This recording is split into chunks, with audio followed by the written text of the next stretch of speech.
नमस्कार दोस्तों, स्वागत है आपका हमारे YouTube चैनल पहाड़ी जीके वॉइस में।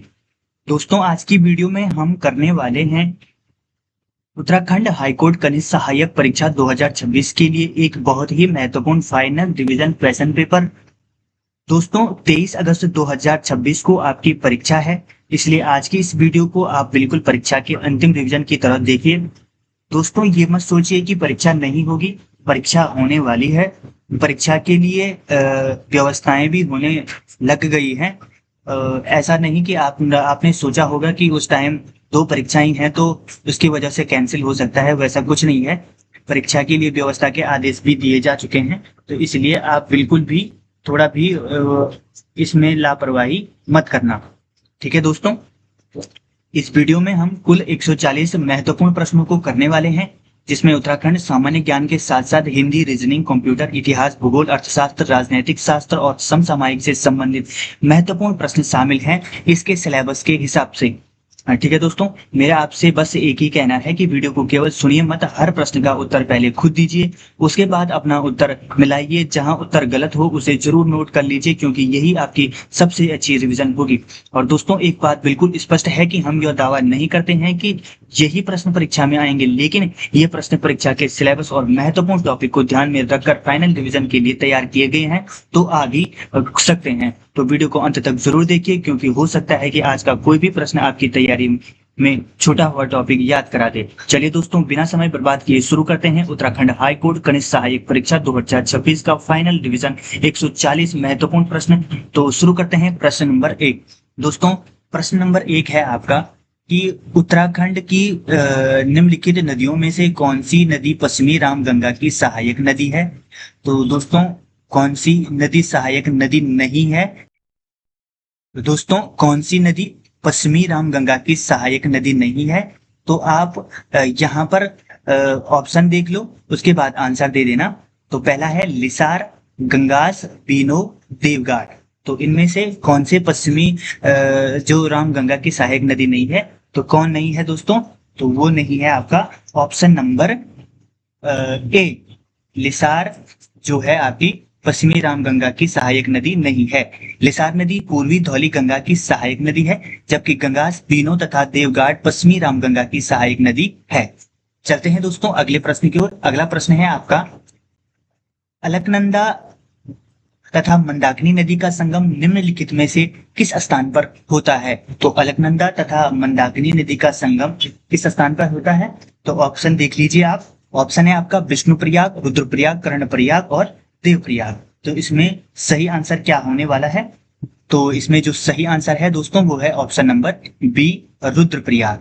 तो रुद्रप्रयाग में अलकनंदा और देखो दोस्तों, रुद्रप्रयाग में अलकनंदा और मंदाकिनी नदी का संगम होता है, और देवप्रयाग में अलकनंदा और भागीरथी का संगम होता है। ये आपने याद रखना है दोस्तों, ये बेहद महत्वपूर्ण प्रश्न आपके लिए होने वाले हैं। उसके बाद अब आता है अगला प्रश्न। अगला प्रश्न है दोस्तों, परीक्षा में बने हुए प्रश्न हैं, कोई भी ऐसा नहीं है कि ऐसे ही बनाए हुए हो। पाताल गंगे एवं गरुड़ गंगा किस प्रमुख नदी तंत्र की सहायक नदियां हैं? तो पाताल गंगा और जो गरुड़ गंगा है, किस प्रमुख नदी की सहायक नदियां हैं? तो इसमें ऑप्शन दिए गए हैं दोस्तों, भागीरथी हो गया आपका, यमुना, अलकनंदा, काली नदी हो गया। तो इसका जो सही आंसर है तो वो है आपका ऑप्शन नंबर सी, अलकनंदा। तो ये अलकनंदा की क्या है? सहायक नदियां हैं। इसके बाद दोस्तों, जो अलकनंदा की ये सहायक नदियां हैं, तो दोस्तों जो पाताल गंगा, गरुड़ गंगा, बिरही गंगा और बाल खिला अलकनंदा नदी की सहायक नदियां हैं। ठीक है, तो ये आपके और भी रिवीजन के लिए काम आएगा दोस्तों।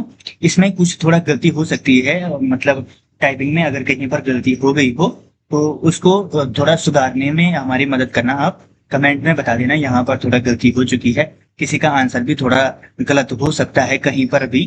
तो ज्यादा तो हमने यही प्रयास किया है कि कहीं पर गलती नहीं है वैसे, लेकिन फिर भी आपको अगर कहीं पर लगे कि गलती है तो कमेंट में बता देना आप, तो हम उसको सुधार लेंगे। ठीक है दोस्तों, आप ही कमेंट को पिन कर देना, जिससे कि वो गलती सुधरी जाए और किसी तक गलत जानकारी न पहुंचे। अगला प्रश्न है, कुमाऊं परिषद की स्थापना किस वर्ष की गई थी दोस्तों? तो कुमाऊं परिषद की स्थापना किस वर्ष की गई थी? तो ऑप्शन देख लो आप, एक है 1912, 1916, 1920 और 1926। तो दोस्तों, इसका जो सही आंसर हो जाएगा वो 1916 हो जाएगा। कुमाऊं परिसर की जो स्थापना हुई थी वो सितंबर 1916 में नैनीताल में हुई थी, और वो गोविंद बल्लभ पंत या हरगोविंद पंत और बद्री दत्त पांडे द्वारा सामाजिक राजनीतिक समस्याओं के समाधान हेतु की गई थी। दोस्तों इस प्रकार के प्रश्न काफी बन रहे हैं। आपने देखा होगा पटवारी परीक्षा की जो पटवारी परीक्षा थी उसमें प्रश्न बना हुआ था कि जो हिमाचल या ऐसा हिमालय था पत्रकार संपादन किस वर्ष हुआ था।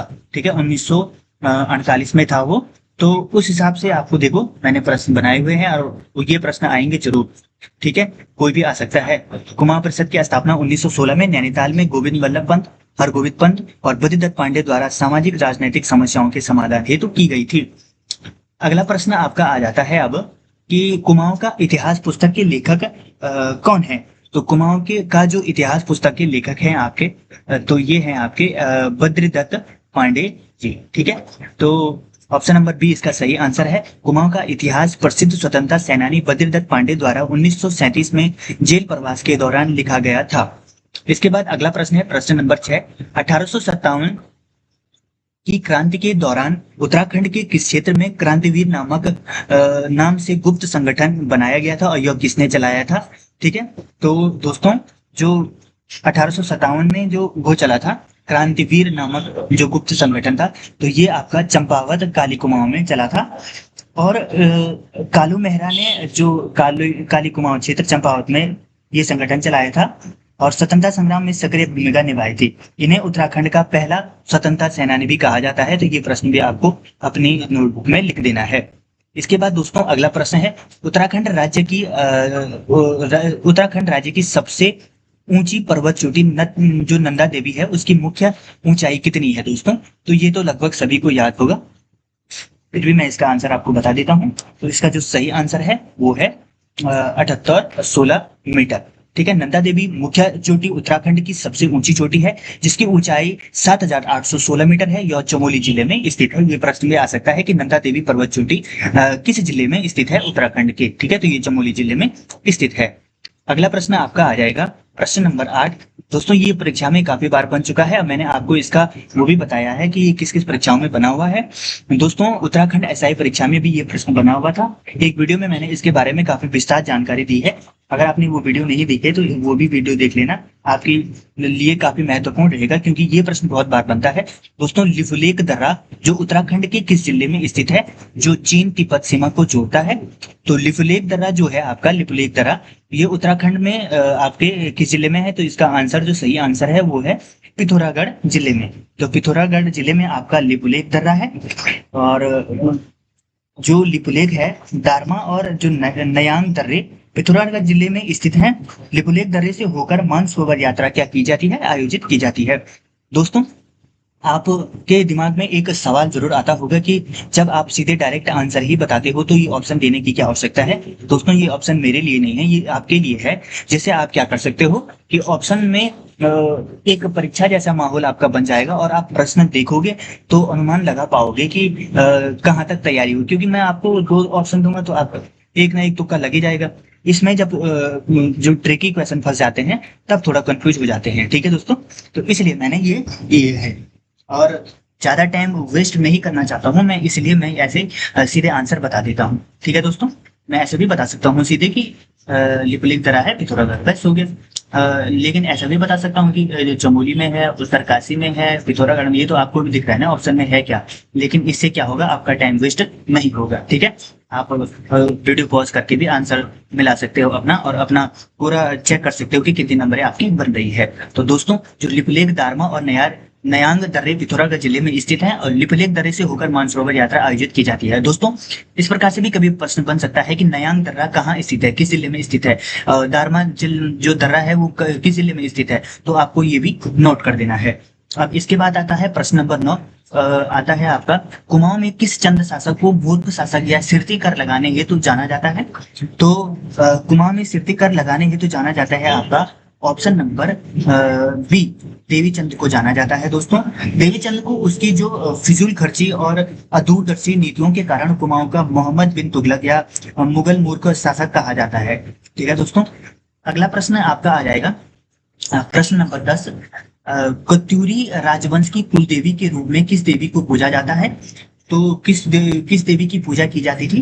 तो दोस्तों जो कत्यूरी राजवंश की कुल देवी थी, ये पूजा जाता था आपका नंदा देवी को या कोट ब्राह्मी देवी को पूजा जाता था। दोस्तों जो कत्यूरी राजवंश की कुल देवी थी, कोट ब्राह्मी या नंदा देवी थी, इनका जो मुख्य मंदिर है ये बागेश्वर जिला के गुरुड़ क्षेत्र में स्थित है।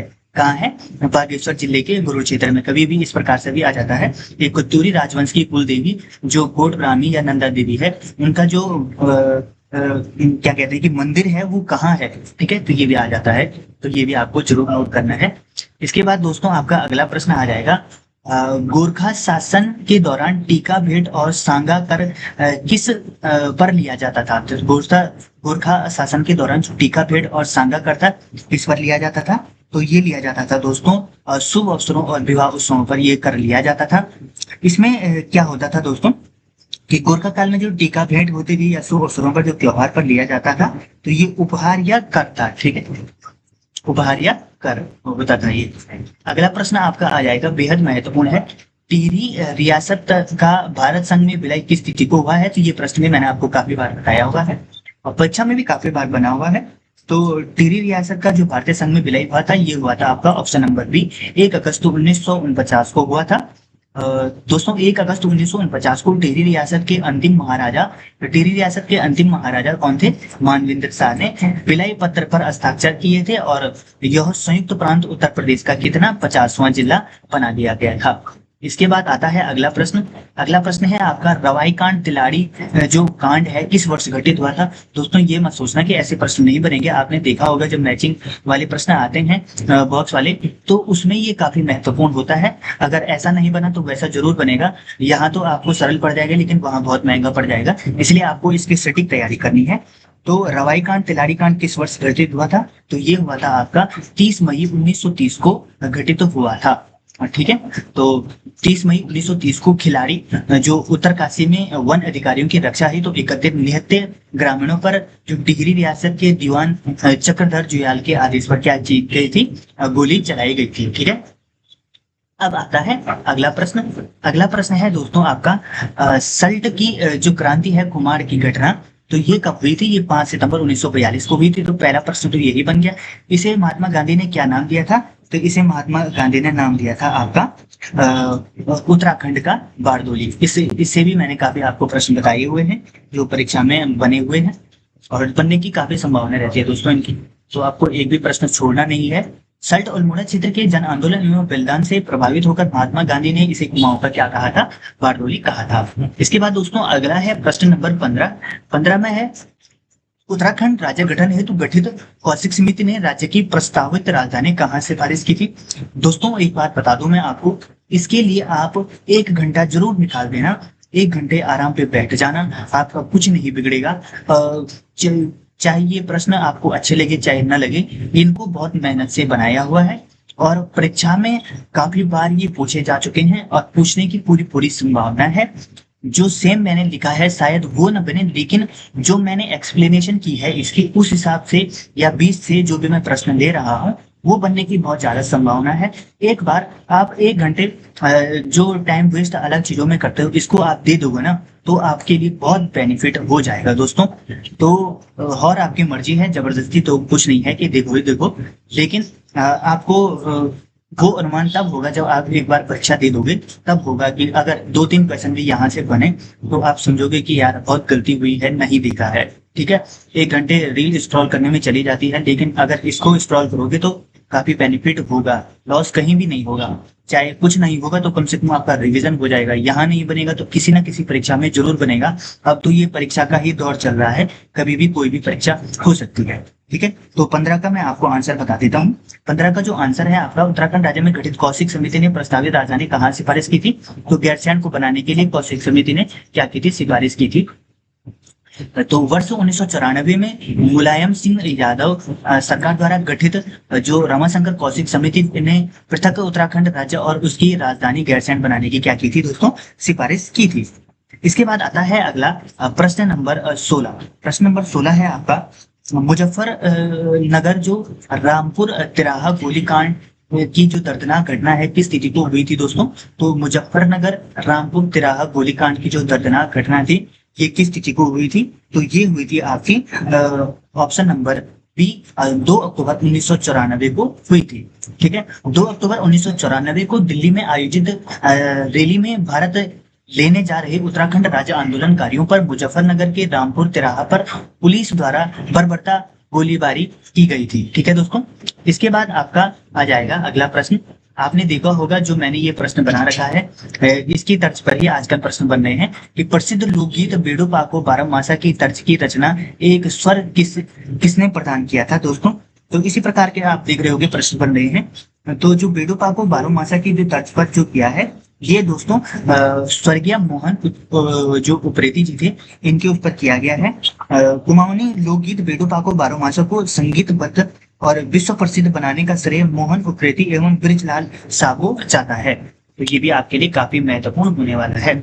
अगला प्रश्न आपका आ जाएगा दोस्तों कि निम्नलिखित में से कौन सा नृत्य उत्तराखंड के भोटिया जनजाति द्वारा विवाह के अवसर पर किया जाता है? तो जो विवाह के अवसर पर जो उत्तराखंड के भोटिया जनजाति द्वारा जो नृत्य किया जाता है वो है आपका पौना नृत्य। ठीक है, तो पौना नृत्य है। तो इसका जो सही आंसर ऑप्शन नंबर सी होगा। दोस्तों ऐसा मत समझना कि ये पौना और ये पौना सेम है। एक वो भी होता है पैणा जिसे कहते हैं, गांव में जब कुछ कार्य होता है तो किसी को मतलब पूरे गांव में जैसे लड्डू बांटते हैं तो वो पैणा भी होता है। ठीक, तो वो है ये। ठीक है, और ये अगला वाला जो है ये नृत्य है जो भोटिया जनजाति विवाह के अवसर पर करते हैं। उसके बाद आता है आपका दोस्तों कि जो भोटिया जनजाति के लोगों द्वारा शादी विवाह तथा मांगलिक अवसरों पर जो हास्य उल्लास और हाथों में रुमाल या तलवार लेकर जो पौना अथवा शल्य नृत्य किया जाता है तो वो होता है ये। ठीक है, अगला है प्रश्न नंबर जो 19 है। 19 है रणजोर एवं हुड़का किस प्रकार के वाद्य यंत्र है दोस्तों?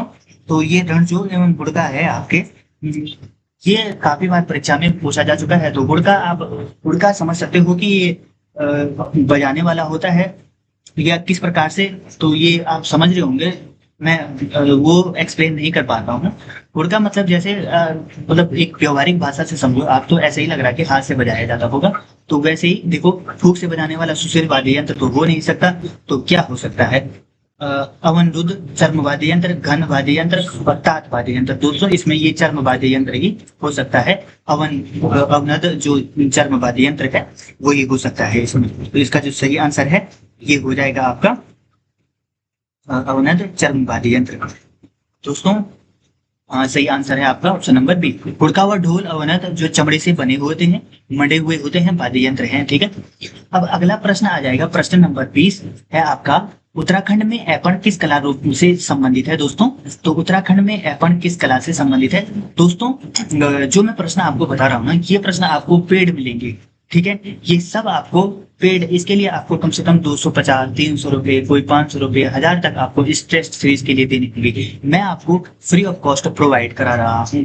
एक भी प्रश्न आपका ऐसा नहीं होगा कि आपकी उस सीरीज में मैच ना हो। तो ठीक है, इसलिए आप फ्री ऑफ कॉस्ट इस चीज का जरूर लाभ उठाए। थोड़ा भी देखो, लेकिन एक बार देखो, अगर आपको अच्छा लगे तभी पूरी वीडियो देखना, नहीं लगे तो मत देखना, कोई दिक्कत नहीं है। जहां आपको अच्छा लग रहा है वहां देख सकते हो, लेकिन ये जो आपको इसका पता चलेगा वो एग्जाम के बाद चलेगा अगर इससे कुछ भी प्रश्न बना तो।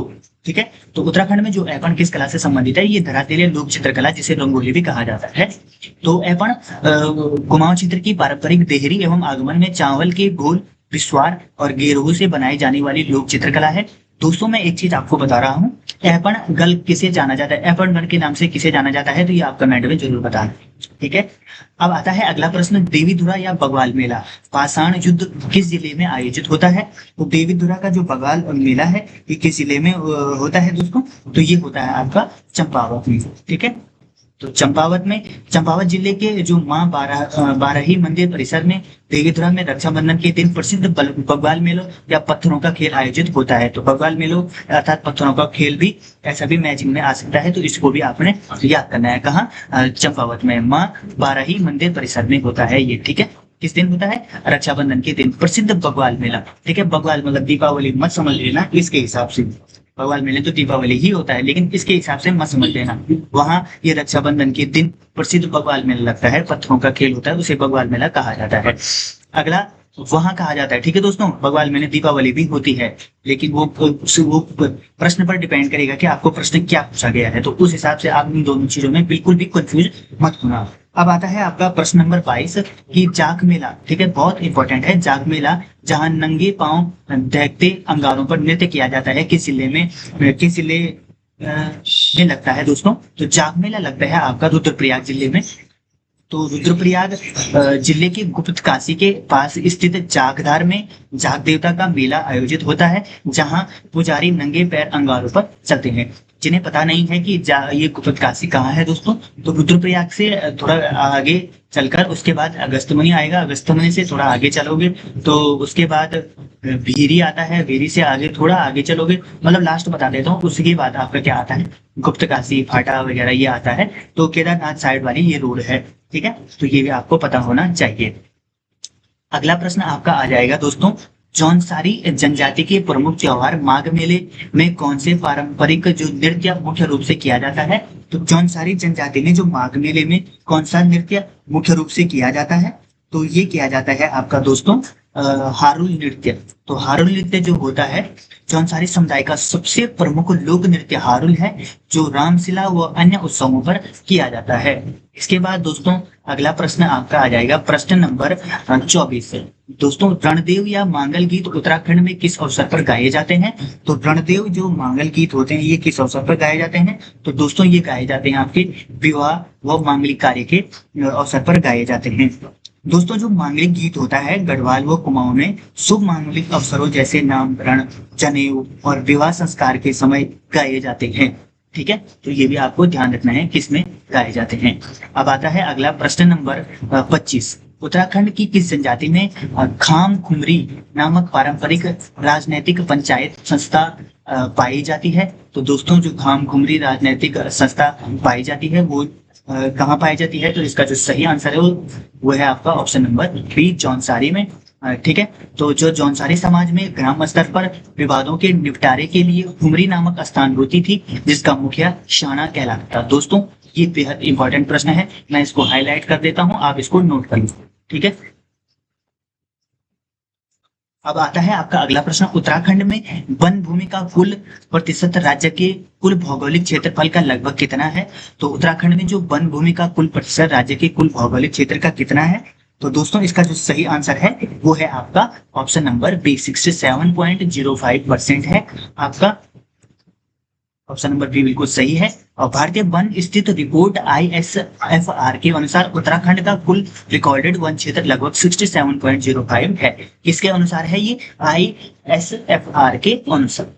अब आता है दोस्तों अगला प्रश्न, प्रश्न नंबर 27 आने वाला है, जिम कॉर्बेट राष्ट्रीय उद्यान की स्थापना किस वर्ष की गई थी? तो जिम कॉर्बेट जो राष्ट्रीय उद्यान की स्थापना की गई थी तो वो कब की गई थी? तो वो की गई थी आपकी प्रश्न नंबर 27 का ऑप्शन नंबर ए 1936 में। ऑप्शन नंबर ए इसका बिल्कुल सही हो जाएगा। तो 1936 में हैली नेशनल पार्क के रूप में स्थापित यह भारत 1936 में हैली नेशनल पार्क के रूप में स्थापित यह भारत तथा एशिया का प्रथम राष्ट्रीय उद्यान है, जिसे 1957 में जिम कॉर्बेट राष्ट्रीय उद्यान का नाम दिया गया है। अब अगला प्रश्न आता है आपका, फूलों की घाटी फ्लावर्स ऑफ वैली को किस वर्ष यूनेस्को की विश्व धरोहर सूची में शामिल किया गया था? तो फूलों की घाटी फ्लावर्स ऑफ वैली को किस वर्ष किया गया था दोस्तों विश्व धरोहर सूची में शामिल? तो दोस्तों ये किया गया था आपका 2005 में, ठीक है। तो चमोली जिले में स्थित फूलों की घाटी की खोज 1931 में फ्रैंक स्माइथ ने की थी और इसे 14 जुलाई 2005 को यूनेस्को की विश्व धरोहर घोषित किया गया था, ठीक है दोस्तों। ये आपको जरूर याद रखना है, अब किसने की थी ये भी आपको याद रखना है।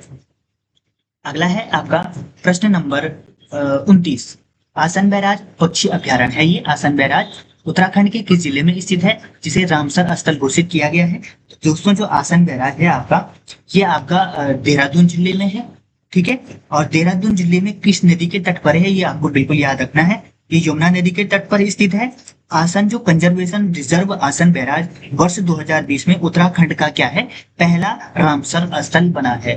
कितना है? पहला रामसर स्थल बना है आसन बैराज। कब बना है आपका? 2020 में, ठीक है। अब आता है आपका दूधातोली जो है दूधातोली पर्वत श्रृंखला को उत्तराखंड का माइकल 5 नदियों का उद्गम स्थल, तो 5 नदियों का उद्गम स्थल किसे कहा जाता है? दूधातोली को कहा जाता है। निम्नलिखित में से कौन सी नदी कहाँ से निकलती है दोस्तों? तो ये कह रहा है कि निम्नलिखित में से जो दूधातोली में माइकल 5 नदियों का उद्गम स्थल होता है वो कहाँ से निकलती है? तो इसका जो सही आंसर होगा तो वो होगा आपका प्रश्न नंबर जो 30 है, उसका सही आंसर है आपका पिंडर। और पिंडर कहाँ है? दूधातोली में पश्चिमी रामगंगा, पूर्वी नयार, पश्चिमी नयार, आटाघाट और आटाघाट सोम नदियां निकलती है। पिंडर नदी का उद्गम पिंडारी ग्लेशियर कहाँ है? बागेश्वर में स्थित है। ठीक है, ये भी आपको याद रखना है। अब आता है आपका अगला प्रश्न, उत्तराखंड के किस जिले का क्षेत्रफल सबसे अधिक है? तो क्षेत्रफल की दृष्टि से सबसे अधिक आपका चमोली जिले का ही यह है, जहां तक मुझे लगता है। तो चमोली जिले का है सबसे अधिक क्षेत्रफल और सबसे कम है आपका चंपावत का, ये भी आपको याद रखना है। आधिकारिक जनगणना डेटा एवं राज्य अभिलेखों के अनुसार चमोली जिले का जो क्षेत्रफल है वो 80-30 है। और इसके बाद किसका है? 80-18 शायद ऐसा ही कुछ है। किसका है वो आप कमेंट में बताना है। उत्तराखंड का क्षेत्रफल की दृष्टि से सबसे बड़ा जिला है। कुछ संदर्भों में उत्तरकाशी दर्शाया जाता है, किंतु आधिकारिक वरीयता चमोली को दी गई है, तो आपको चमोली लिखनी है। मैंने बता दिया है आपको, ठीक है। इस पर एक बार विवाद भी हुआ था, उसमें चमोली आ चुका है इसका, ठीक है। नल दमयंती ताल किस जिले में स्थित है, जिसकी 5 भुजाएं मतलब कोने हैं? तो नल दमयंती जो ताल है दोस्तों, ये आपका नैनीताल में है। नल दमयंती ताल, ठीक है, नैनीताल में। नल दमयंती ताल है जो नैनीताल की प्रसिद्ध 7 तालों का भाग है, जिसकी आकृति 5 कोनों वाली है, ठीक है। तो ये आपको याद रखना है। अगला प्रश्न आपका आ जाएगा प्रश्न नंबर 33। तो रूपकुंड झील रहस्यमयी झील है जहां मानव कंकाल पाए जाते हैं, किस जिले में स्थित है? तो जहां मानव कंकाल पाए जाते हैं, रूपकुंड झील जो रहस्यमयी झील है, ये है आपकी दोस्तों चमोली में। चमोली में आपकी रूपकुंड झील है। इसका जो सही आंसर ऑप्शन नंबर आपका सी हो जाएगा, ठीक है। तो चमोली जिले में स्थित रूपकुंड झिलमिल अपने तालों में पड़े जो प्राचीन मानव कंकाल है तो क्या है? प्रसिद्ध है।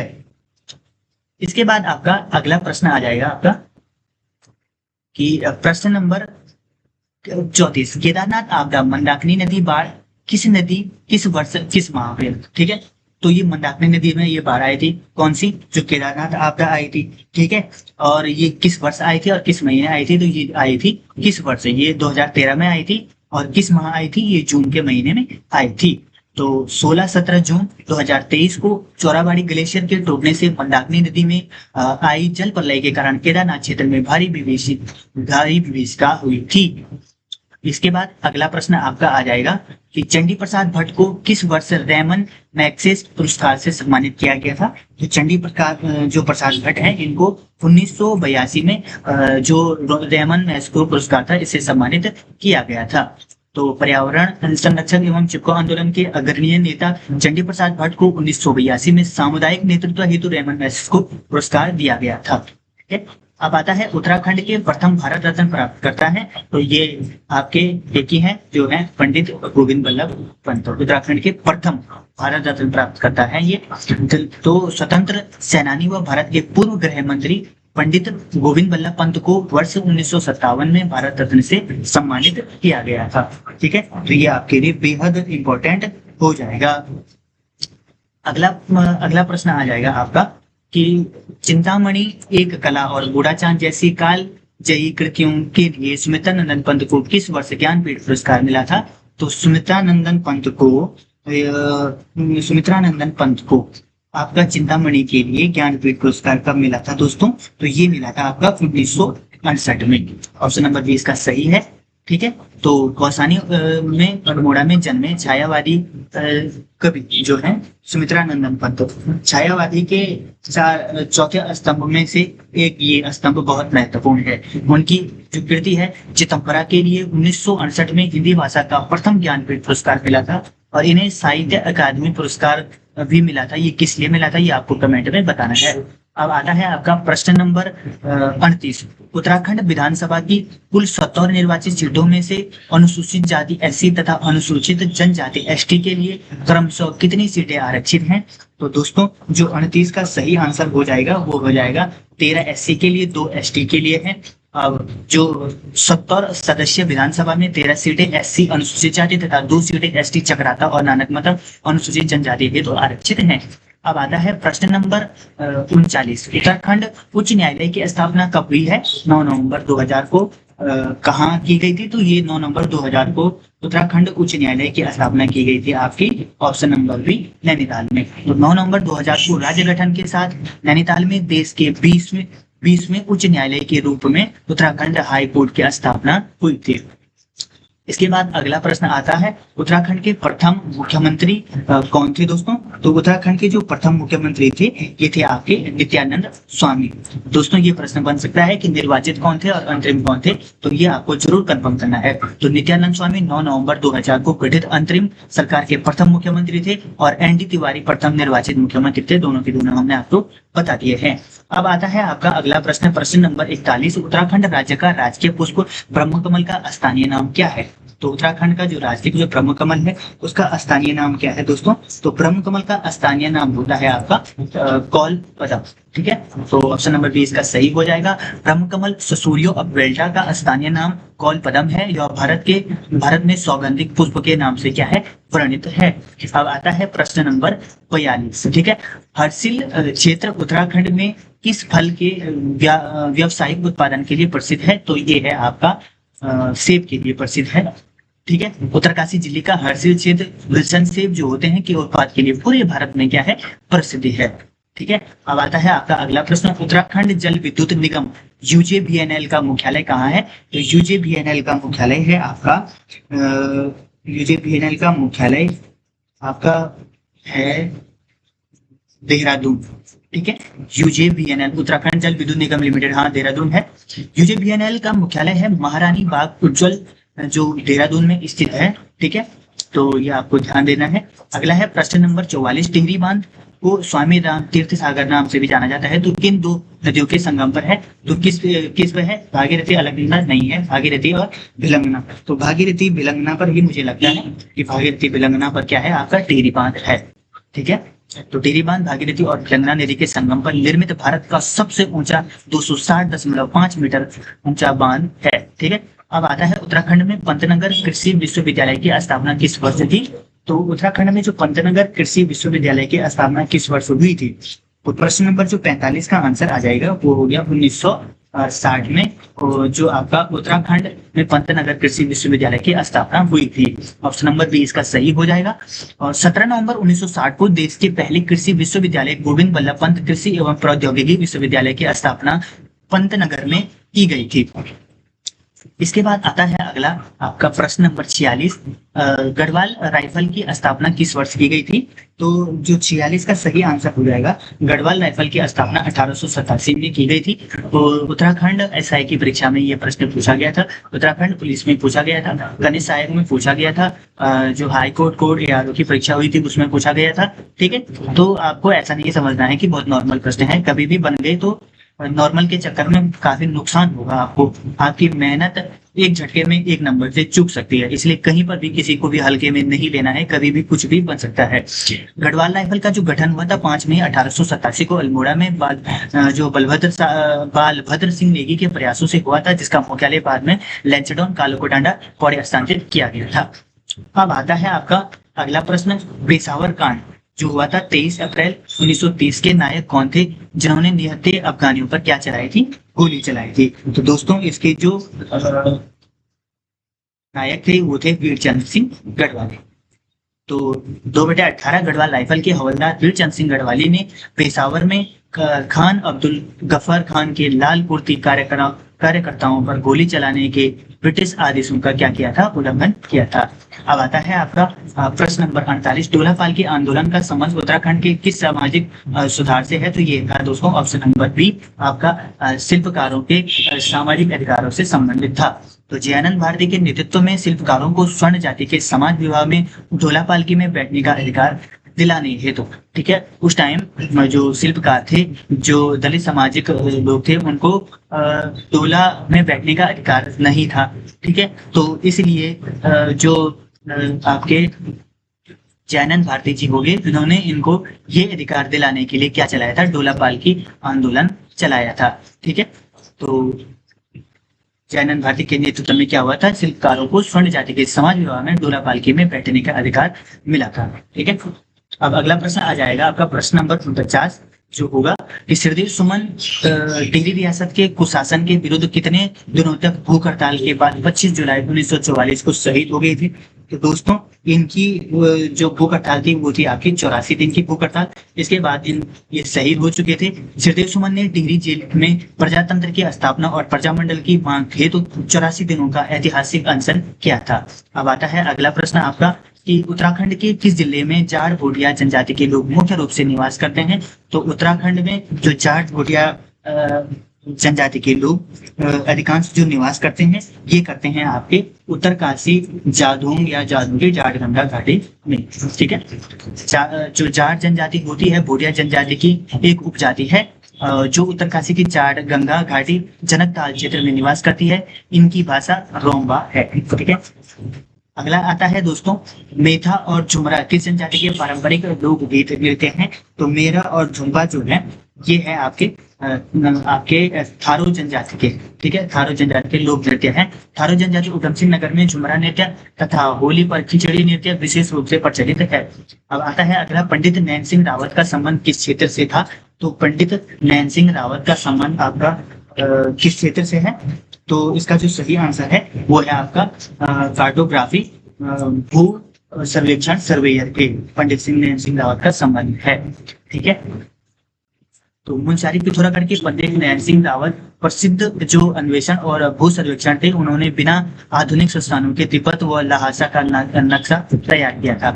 अब आता है अगला प्रश्न। अगला प्रश्न है उत्तराखंड की प्रथम महिला राज्यपाल कौन है। तो उत्तराखंड की जो प्रथम महिला राज्यपाल थी वो थी आपकी मार्गरेट अल्वा। तो मार्गरेट अल्वा क्या थी, उत्तराखंड की पहली महिला राज्यपाल थी। श्रीमती मार्गरेट अल्वा अगस्त 2009 से 2012 तक उत्तराखंड की प्रथम महिला तथा कुल चौथी राज्यपाल रही। ठीक है, कोसानी को किस महान हस्ती ने भारत का स्विट्जरलैंड कहा था। तो ये महान जो हस्तियां थी ये थे महात्मा गांधी जी। महात्मा गांधी ने कौसानी को भारत का स्विट्जरलैंड कहा था। 1929 में कौसानी प्रवास के दौरान अनासक्ति योग की भूमिका लिखते हुए महात्मा गांधी ने कौसानी के सौंदर्य से प्रभावित होकर इसे भारत का क्या कहा था, स्विट्जरलैंड कहा गया था।